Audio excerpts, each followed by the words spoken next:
Today we are going to discuss a topic about hematonics. Hematonics are the substance which are required for the formation of blood, and they are used in the treatment of anemia. What causes this anemia? Anemia is caused due to any disturbances between production or destruction of RBC, then it will causes anemia. So in this category we have three different types. The first one is blood loss. This might be acute blood loss or chronic blood loss. Acute blood loss is when there is any traumatic injury or when there is any accident, the person will lose so much of blood from the body, so that will cause acute blood loss. So this acute blood loss will be reversible. For example, if somebody met with an accident, they will lose so much of blood. Doctors will suggest iron tablets, some vitamin B12 and folic acid tablets. Then after few days, the blood will be normal. Okay, and next, when it comes to chronic blood loss, in this chronic blood loss, if the patient have leukemia or any bleeding due to ulcers or any intestinal bleedings, what will be happening? They will be losing so much of blood daily, so that is chronic. For example, if the person is having hemorrhoids or any ulcer, they will lose this blood through stools. When they are losing that blood, if it is one day, it's okay, but gradually small amounts of blood is losing from their body, isn't it? So that will cause chronic blood loss. And next come to impaired red blood cell formation. This impaired red blood cell formation due to two types. One is deficiency of essential factors, like when we have deficiency in iron, vitamin B12 and folic acid. Because iron, vitamin B12 and folic acid, these are the main ingredients for the formation of blood. When we have deficiency in these three, we will get anemia. And the next one is bone marrow depression. When we have this bone marrow depression, like hypoplastic anemia, in this hypoplastic anemia, what will happen? The bone marrow will get damaged. When the bone marrow gets damaged, what will happen? There won't be any production of blood cell, because this bone marrow only will form this blood cells. That's why we need this bone marrow. So the next one, in this bone marrow depression, so this might be sometimes due to erythropoietin deficiency also. So what is erythropoietin? Erythropoietin is a hormone which is secreted by our kidney, and the function of this erythropoietin is it will increase the production of RBC from the bone marrow. So when we have deficiency of this erythropoietin, we won't get proper RBC from bone marrow. That can be also one reason for anemia. And next, when it comes to increased destruction of RBC, which is hemolytic anemia.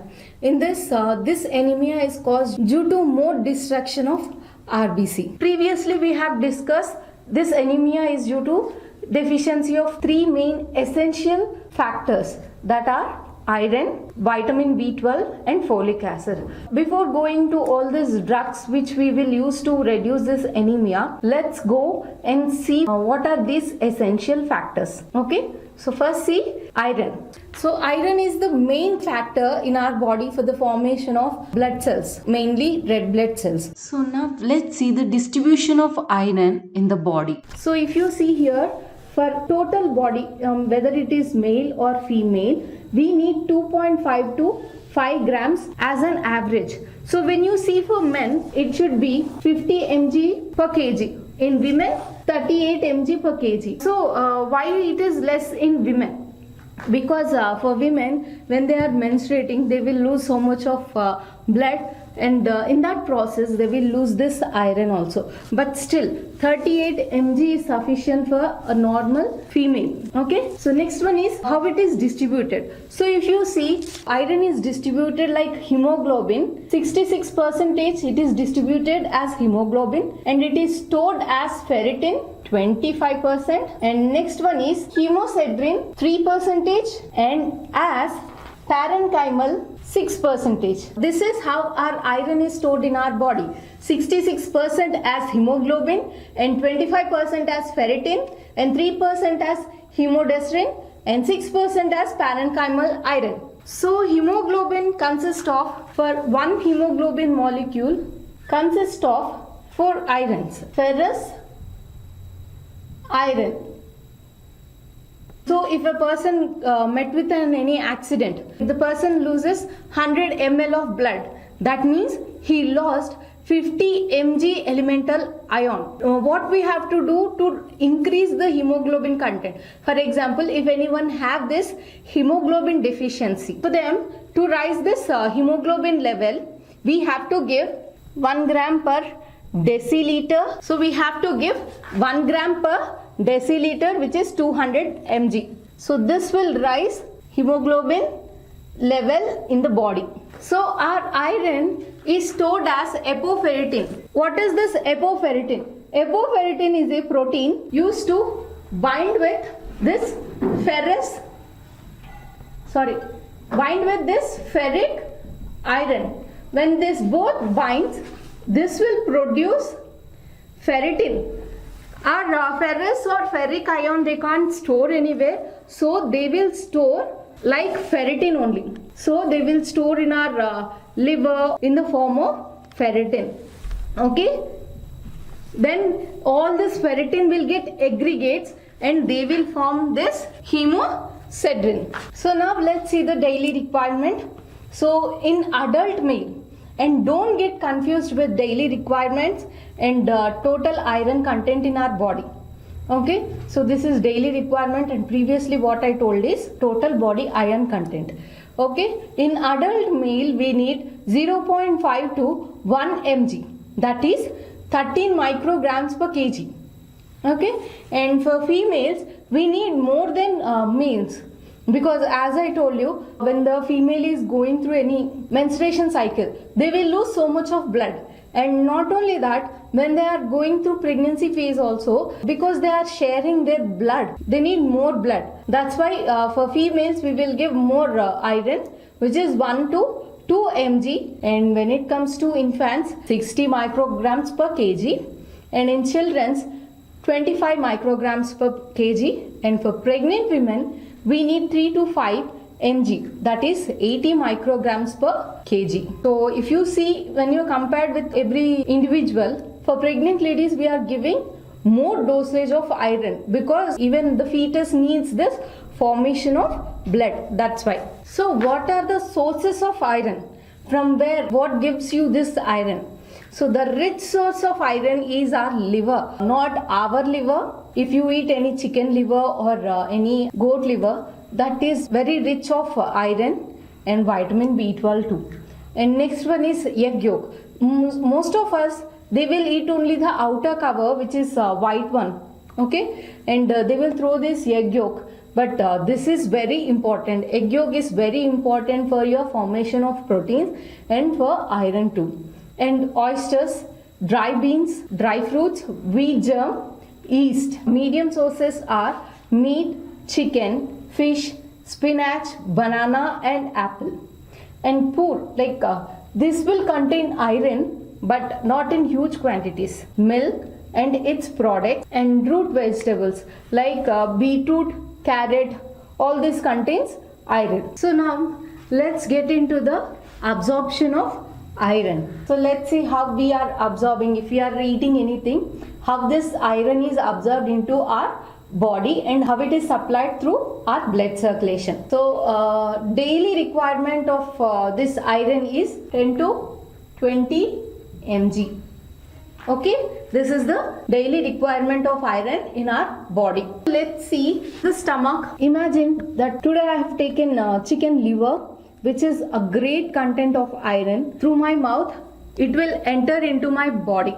Okay, when I am chewing it, it will go into my stomach. Here, it will break down. As we know, we have two types of iron. One is ferrous iron, and when this ferrous iron got oxidized, then it will become ferric iron, and this is ferrous. So this whole process, so when I'm eating anything, like now I told you, imagine I'm eating chicken liver.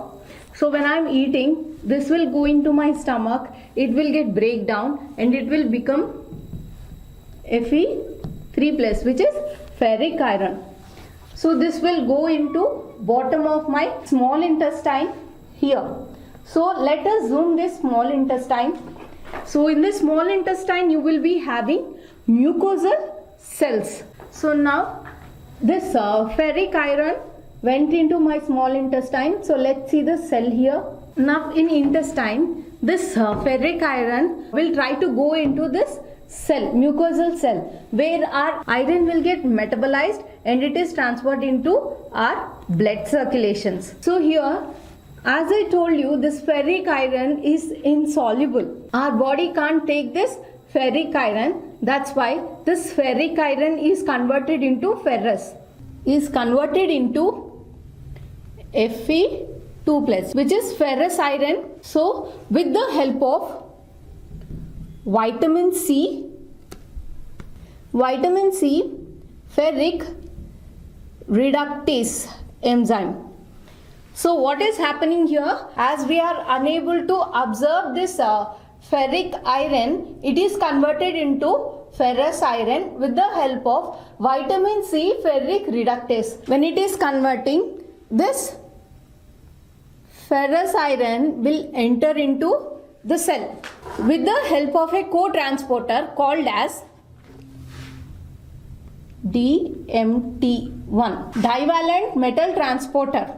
This is, as I told you, DMP is a co-transporter. It will also take hydrogen ions inside.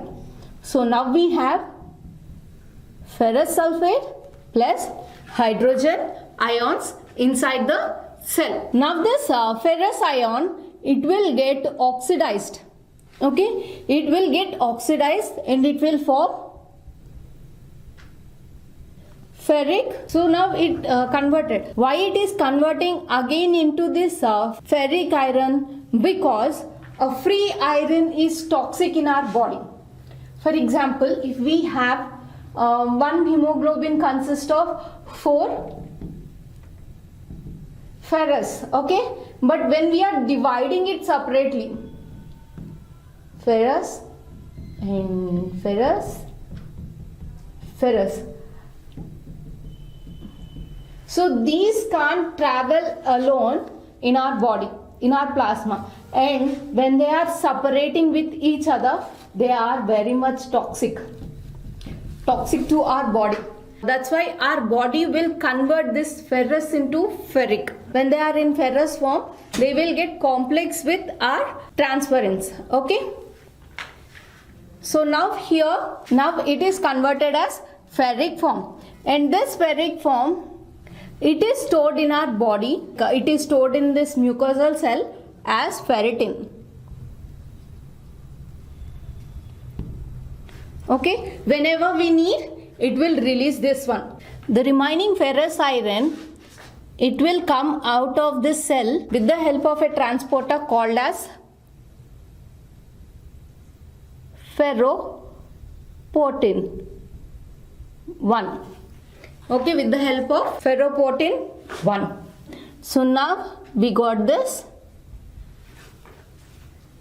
We got our ferrous iron, but we don't need ferrous iron, right? We need in ferric form. So this ferrous iron is converted into ferric form with the help of a hepastin, with the help of an enzyme called as hepastin. Okay, so now we converted into ferric form. So what will happen? So this ferric iron again enters into our blood streams. So think this is the blood stream. Okay, in this blood stream we will be having red blood cells. Okay, we will be having a protein, a carrier protein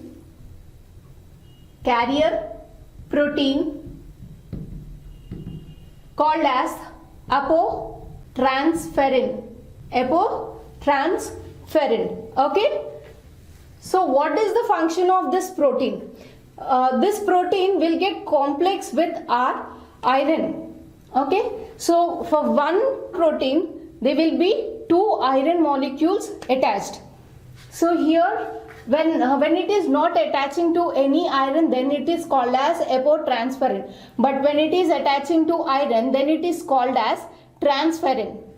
Okay. So now here our ferric iron went into the circulation. So now here ferric iron went into the circulation, and we have epotransferrin. Our ferric iron will go and bind to this epotransferrin and becomes transferrin. Okay. Now this became transferrin. So why this ferric iron is coming and attaching to this transferrin? Because our ferric iron can't travel by its own. That's why it needs some transporter. This epotransferrin is like a bus to this ferric iron, and through this blood circulation it will go into liver and it will store in liver as ferritin. Store in liver as ferritin. Okay. And the lifespan, how many days it will survive in this liver? It will only survive 2 to 4 days. So the lifespan of this ferritin is 2 to 4 days. So once again let's see this one, and we will move on to erythrocytes. What it will do in erythrocytes we will see. Okay. So here when we are eating any liver or any iron rich foods, what will happen? I will chew it and the food will travel through our esophagus and it will go into my stomach. In stomach this will break down and it will form into ferric iron. Okay. So this ferric iron should enter into my body. Normally our ferrous iron can't absorb properly, and also it is very toxic. That's why we need only ferric iron. So if you see, this is the small, so this will go into our small intestine. If you see, this is the small intestine, and this small intestine, if we zoom it, you will be having this one. This is mucosal cell. Okay. In this mucosal cell only our iron will get absorbed. Okay. How? Let's see. I told you we will be having only ferric iron. So here we got ferric iron which is converted into ferrous iron with the help of our vitamin C ferric reductase. Okay. And then this ferrous iron will enter into the cell with the help of a co-transporter called as DMT1. Okay. What is DMT1? It's divalent metal transporter. So as I told you, it is a co-transporter. Along with this ferrous iron, it will also take hydrogen into the cell.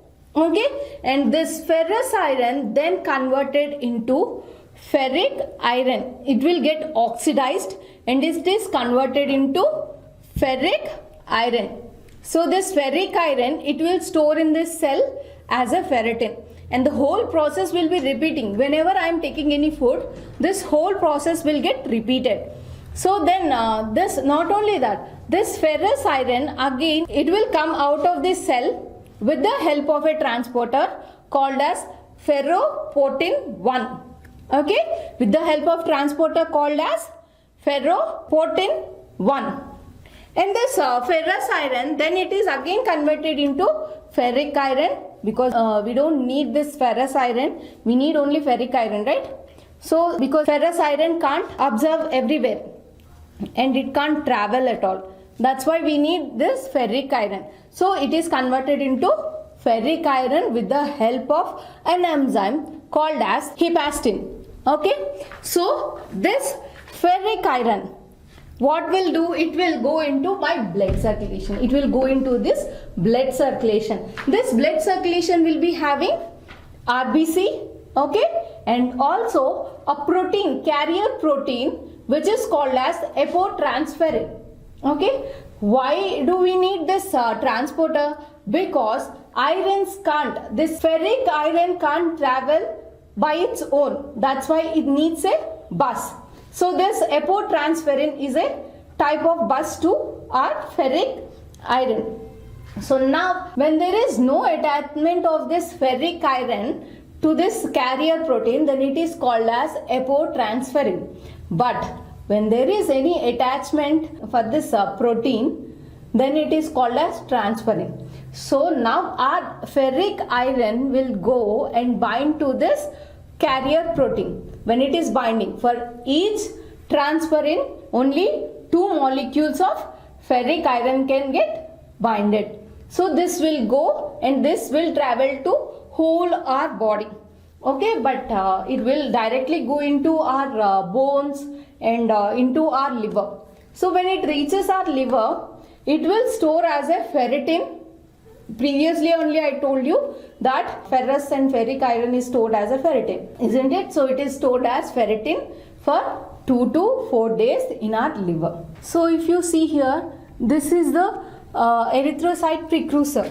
Like after getting into our liver, it have to go into erythrocytes also, right? So in erythrocytes, what it is doing? So think this is the erythrocyte precursor. Okay. So now inside you will be having, here you will be having transferrin, and you will be having transferrin receptor also. So this is your transferrin receptor. Iron will come, iron from our blood circulation, it will come and bind here. So the iron came here and it is binding to transferrin. And what will happen? This transferrin will bind to transferrin receptor. So now this is TF and this is TFR. Okay. Now our transferrin got bind to transferrin receptor.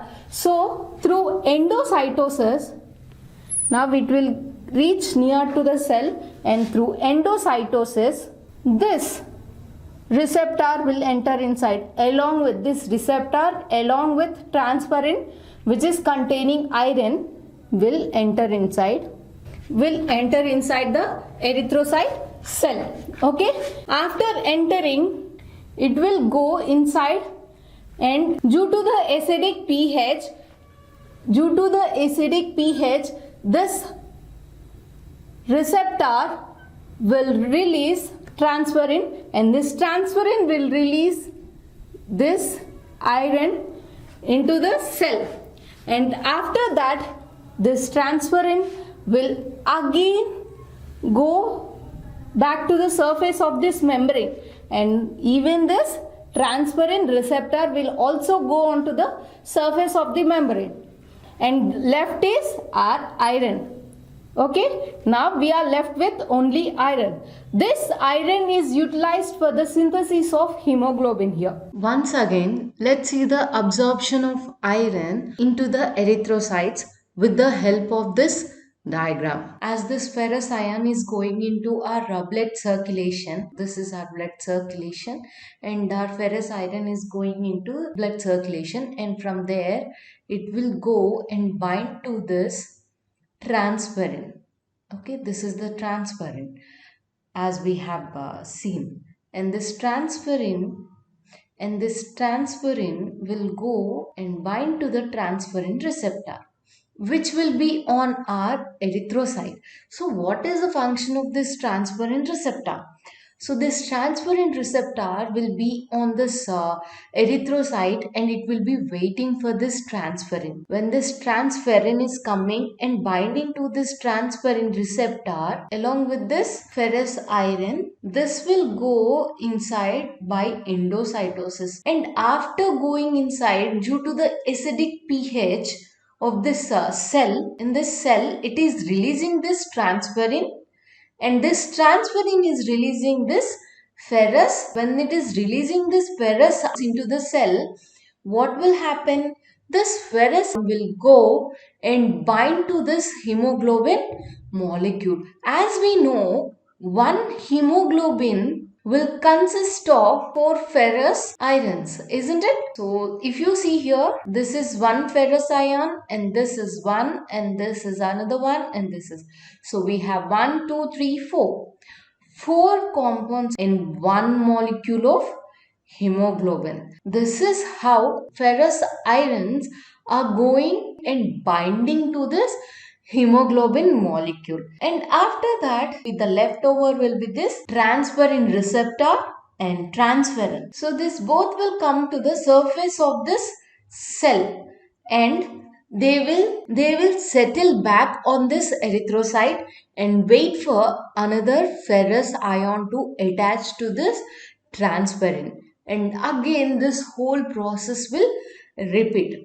This will be useful in the synthesis of hemoglobin. So if a person have any iron deficiency or hemolytic states, or if the person is going through any erythropoiesis, then these cells will express more transferrin receptor. If we have more transferrin receptor, for example, if we are taking any patient who have this less iron in their body, so when there is more transferrin receptor, it will trap more transferrin.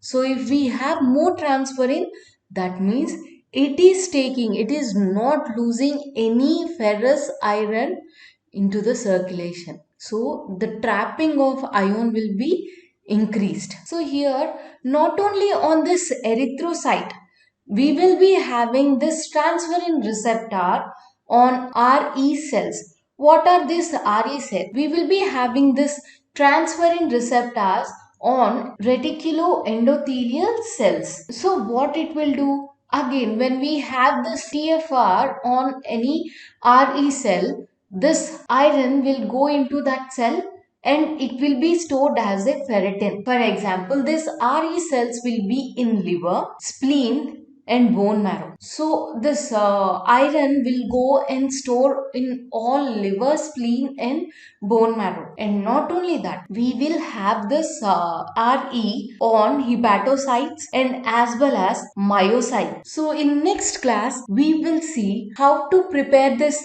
iron and what are the dosages and through which route of administration we can give this iron, and also we will see acute iron poisoning. Thank you everyone.